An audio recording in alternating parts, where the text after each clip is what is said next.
Y los votantes y las votantes que votaron por la opción de Podemos y gracias a eso conseguimos un cambio histórico en nuestra comunidad, tienen que reflexionar sobre si ese cambio tiene que retroceder, avanzar o mantenerse en un...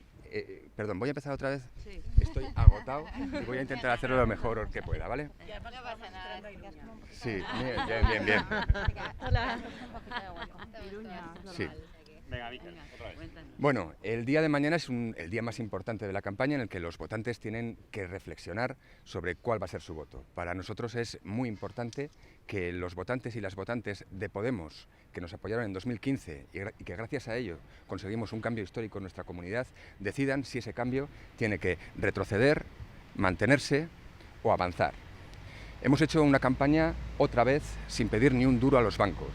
Hemos realizado nuestros actos no en pabellones ni en polideportivos, lo hemos hecho en la calle, plaza a plaza, barrio a barrio, y hoy quiero agradecer a todas las personas que se han implicado voluntariamente en esta campaña, que han puesto carpas, que han pegado carteles, que han buzoneado de forma a domicilio, porque sí que quiero comentar una cuestión importante. En esta campaña hemos incluido una novedad y es que no se ha realizado un buzoneo masivo a los domicilios.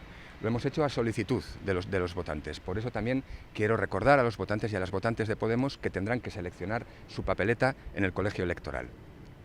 Hago un llamamiento a todas las personas que nos apoyaron hace un mes en las elecciones estatales y también a esas miles de votantes socialistas que gritaban sí se puede y con Rivera no, porque hemos cometido errores, pero jamás nos hemos equivocado de bando.